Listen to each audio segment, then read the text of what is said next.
வணக்கம். எம்ஜிஆர் அப்படிங்கிற அந்த 3 எழுத்தை சொல்கிறப்பவே ஒரு உற்சாகம் நமக்குள்ள பீரிட்டு அடிக்குது. 3 எழுத்தில் என் மூச்சிருக்கும், அது முடிந்த பின்னாலும் பேச்சிருக்கும், உள்ளம் என்றொரு ஊர் இருக்கும், அந்த ஊருக்குள் எனக்கு ஒரு பேர் இருக்கும். 3 எழுத்தில் என் மூச்சிருக்கும், அது முடிந்த பின்னாலும் பேச்சிருக்கும். இப்படி வாலி எழுதின உடனே இது எம்ஜிஆர்னு முடிக்க போகிறார் போல். அந்த 3 எழுத்துன்னு பார்த்தா கடமை அது கடமை அப்படின்னு முடிச்சிருப்பார். தெய்வத்தாய் படத்தில் வரக்கூடிய பாட்டு இந்த பாட்டு. இந்த எம்ஜிஆருங்கிற 3 எழுத்து அன்றைக்கு மட்டும் இல்லைங்க, இன்றைக்குமே ஒரு உற்சாகம். இப்போ நான் மேடைகளில் பேசுகிறப்ப அதிகமாக சொல்லிக்கிட்டே இருப்பேன். வேகமான பாட்டுகள், அதே மாதிரி ஆழமான பாட்டுகள், கருத்தான பாட்டுகள் அப்படிங்கிறப்ப அவர் என்ன பண்ணுவாராம், சூழலுக்கு ஏற்ப பாட்டு வைக்கிறதோடு மட்டும் இல்லாமல் பாடலாசிரியர்களோடு கலந்து இந்த வார்த்தை போடலாம், இந்த வார்த்தை கொடுக்கணும், இது வேண்டாம், இது நல்லது என்று சொல்லக்கூடிய ஒரு ரசிகனாக எம்ஜிஆர் இருந்திருக்கிறார். அதோட எப்போவும் அவர் பிறருக்கு உதவணும், பிறருடைய நலத்தை பேணணும் அப்படிங்கிற விஷயத்த கதையில் வைப்பார், வசனத்தில் வைப்பார், பாட்டில் வைப்பார். இப்போ எனக்கு ரொம்ப வியப்பான விஷயம் என்னன்னு கேட்டிங்கன்னா, ஒரு படத்தில் ஒரு மெலடி அப்படின்னு சொல்லக்கூடிய ஒரு பாட்டு இருக்கும். அப்படியே பார்த்து நெகிழ்ந்து போகிற மாதிரி ஒரு பாட்டு இருக்கும், ஒரு உற்சாகமான பாட்டு இருக்கும். அதே மாதிரி தனியாக பாடுவார், டூயட் பாடுவார், இப்படியெல்லாம் பல வகையில் பாடுவார். சந்திரோதயம்னு ஒரு படங்க, எம்ஜிஆர் அவர்கள் நடித்த ரொம்ப அற்புதமான படங்களில் ஒன்று சந்திரோதயம்.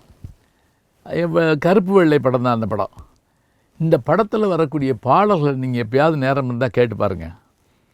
அடையப்பா, எங்கிருந்தோ ஆசைகள், எண்ணத்திலே ஓசைகள், என்னென்று சொல்ல தெரியாமலே நான் ஏன் என்று மாறினேன். சுசிலாவும் டிஎம்எஸும் பாடின அந்த பாட்டு, பாலியினுடைய பாட்டு அவ்வளவு அருமையாக இருக்கும்.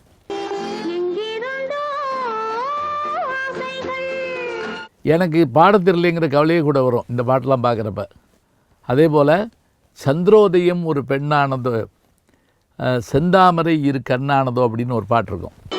சந்திரோதயம் ஒரு பெண்ணானதோ, செந்தாமரை. இதெல்லாம் ஒரு பக்கம் டூயட் பாட்டுன்னு வச்சுக்கோங்க. என்ன ஈர்த்த பாட்டு என்றுலையும் இப்போவும் சொல்லிக்கிட்டே இருக்கக்கூடிய பாட்டு என்ன அப்படின்னு பார்த்திங்கன்னா, மழை கொட்டும், வீடு இல்லாமல் ஏழைகளெல்லாம் அந்த எங்கே உட்காருதுன்னு தெரியாமல் திணறுவாங்க. அப்போ எம்ஜிஆர் ஒரு ஆட்டுக்குட்டியை கையில் தூக்கிட்டு அந்த ஏழைகளெல்லாம் கூட்டிகிட்டு ஒரு பள்ளிக்கூடத்துக்குள்ளேயோ ஒரு கட்டடத்துக்குள்ளேயோ கூப்பிட்டு உட்கார வைப்பாருங்க. அப்போ மழையில் நனைஞ்சிக்கிட்டு சட்டப்படாத குழந்தைகள், முடியாத கிழவர்கள், வயதானவர்கள் எல்லாத்தையும் கூட்டிகிட்டு போவார். இப்போ இது சாதாரணமாக கூட்டிகிட்டு போகிற மாதிரி காமிச்சிடலாம், இல்லை கிராஃபிக்ஸில் மழை பெய்ய வச்சிடலாம்.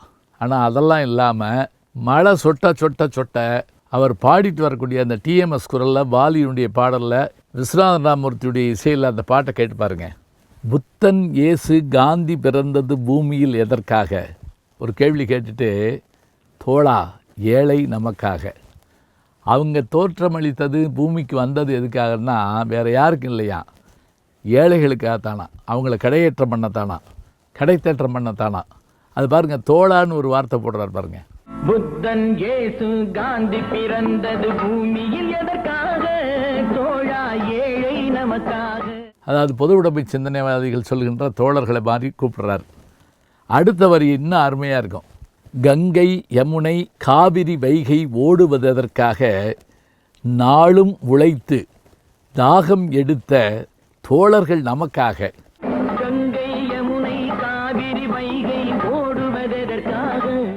பாருங்கள் எவ்வளோ அழகாக இருக்குன்னு. நதி ஓடுவது எதற்காக? ஏழைகளுக்காக மட்டும் இல்லை, உழைத்தவர்களுக்காகத்தான். எதற்காகன்னு கேள்வி கேட்டே பதில் சொல்கிறாருங்க. முதல் எதற்காக, இவங்கெல்லாம் பூமி எதுக்கு வந்தாங்க. ரெண்டாவது எதற்காக, தண்ணி ஓடுவதே இது ஆறுகளில், இது எதற்காக. மூணாவது ஒரு எதற்காக கேட்குறாரு பாருங்க. கேள்விக்குறி போல் முதுகு வளைந்து உழைப்பது எதற்காக, மானம் ஒன்றே பெரிதென எண்ணி பிழைக்கும் நமக்காக. அடே அப்பா, உழைக்கும் பிழைக்கும், என்ன அழகான வார்த்தைகள் பாருங்கள்.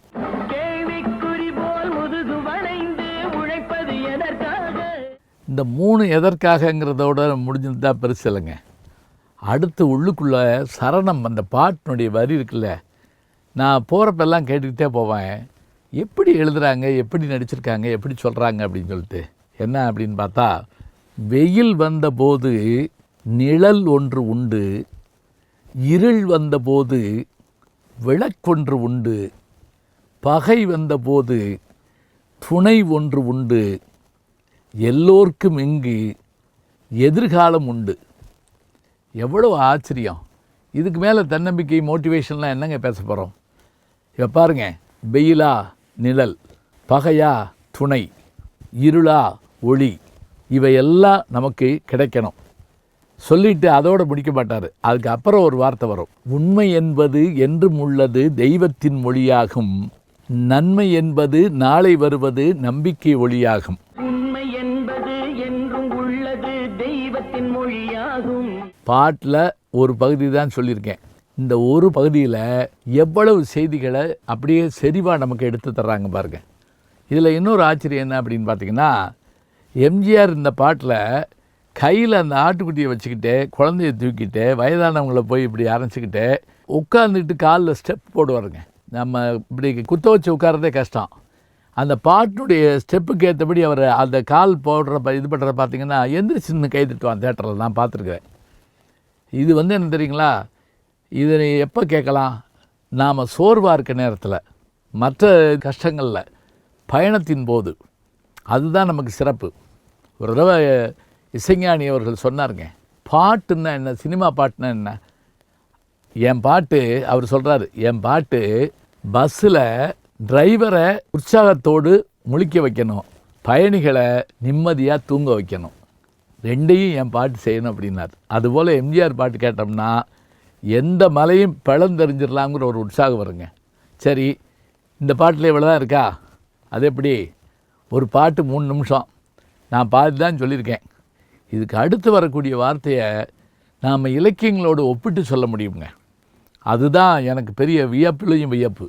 என்ன அப்படின்னு பார்த்தா, பொருள் கொண்ட பேர்கள் மனம் கொள்வதில்லை, தரும் கைகள் தேடி பொருள் வந்ததில்லை, மனம் என்ற கோயில் திறக்கின்ற போது அழைக்காமல் அங்கே தெய்வம் வந்து சேரும். அழைக்காமல் அங்கே தெய்வம் வந்து சேரும். அழுதவன் சிரிப்பதும் சிரித்தவன் அழுவதும் விதிவழி வந்ததில்லை அப்படின்னு முடிக்கிறப்ப இது கேட்க கேட்க அவ்வளவு நல்லா இருக்கும். இப்போ நான் சொல்லியிருக்க பாட்டில் ஒரு பகுதியை தான் நான் சொல்லியிருக்கேன். முழு பாட்டை கேட்டு பாருங்க, உற்சாகத்தை உடம்புக்குள்ளே ஊட்டிக்குங்க. பாட்டை கேட்க கேட்க அத்தனை பெருமையாக இருக்கும்.